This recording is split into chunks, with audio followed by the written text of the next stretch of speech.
So, Ready or Not 2 has officially come out during the recording of this video. Now, I must say, this was one of my most anticipated of 2026. And I have to say, this one here is bigger and bolder and goes out on a much more ledge than the first, but it's not better. Let's talk about it.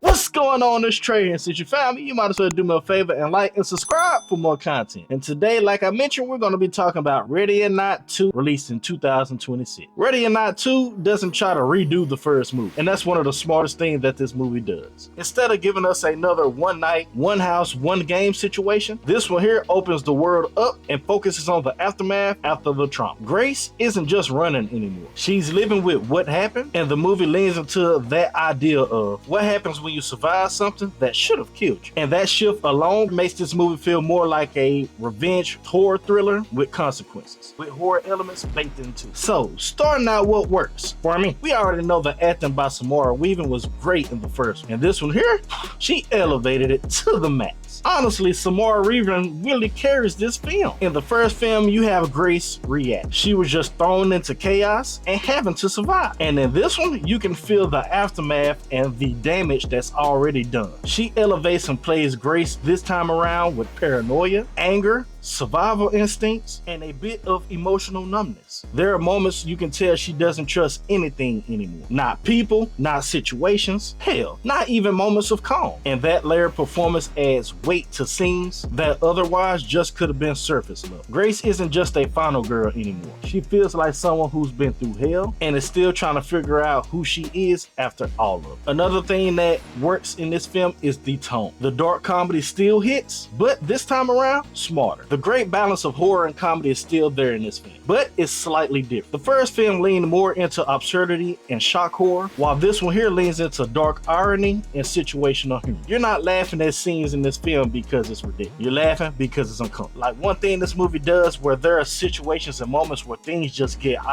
brutal. And instead of immediately cutting away from it, the movie lets it sit. And then hits you with a line or reaction that breaks the tension just enough. Not like Marvel does and just ruin the whole movie. And that type of tone there is really hard to maintain, but this movie here, it does a fine job at it. And also another thing in this movie also that works is the kills are brutal and very creative. Carnage candy! I must admit, they definitely stepped it up this time. The kills aren't just about what weapons are they using. They're about environment, setup, and escalation. To that point, there's more creativity in how the situation plays out. Some sequences feel more chaotic and less controlled, which actually fits the direction of the story. And one thing I really like is how it's just not confined to one space anymore. The movie moves out, which makes everything feel a little bit less predictable. Also, like I mentioned, the brutality is still there and it's not toned down. It's messy, it's aggressive, and it feels like survival and less like choreography. It feels like natural reactions and what you would do in that moment and situation to try to make it the hell out. And I must admit, the direction by Matt Bettinelli and Tyler Gillett is good also. The direction feels more confident than the first in terms of scale. The first movie was tight and confined, and this one here says, let's try to expand the world a little bit more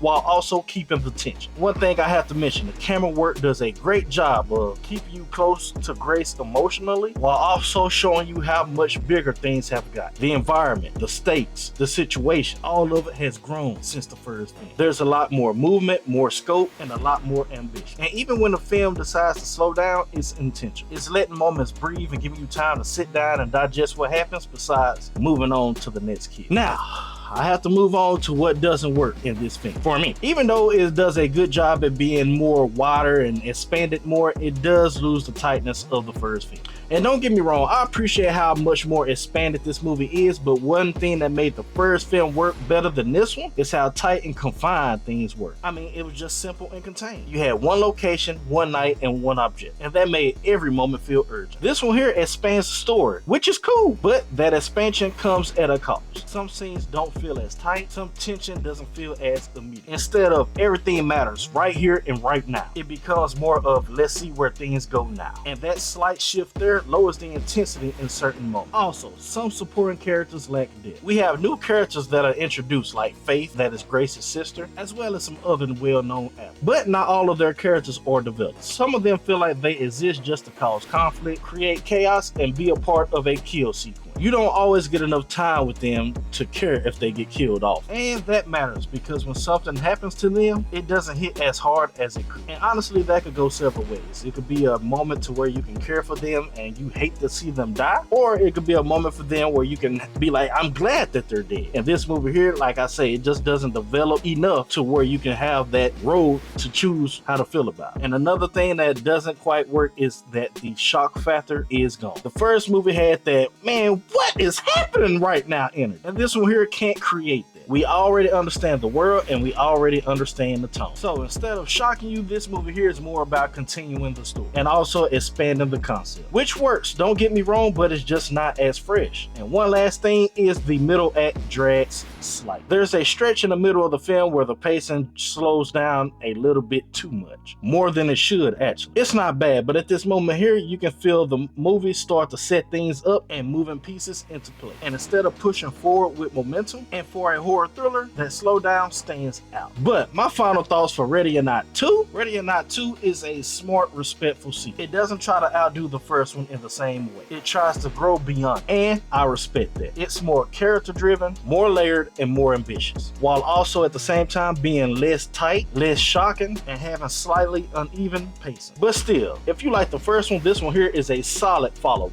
And although it's not better than the first one, what it does do, it does it to the best of its ability, and you have to take it for what it is, because it is what it is. But I would probably have to give Ready or Not 2 a 7 or a 7.5 out of 10. You guys let me know in the comments below what you think of Ready or Not 2. How does it stack up to the original? Or do you think this should have just been a movie where they left it at one and done? Me personally, I believe it was worth a continuation. But you guys let me know. And if you made it to this far in the video, I greatly appreciate it. But please, like and subscribe on your way out if you haven't already. It greatly helps the channel. And be sure to follow for any more movie news, reviews, or anything of that nature, because it's possible. If you've seen it, I've seen it too.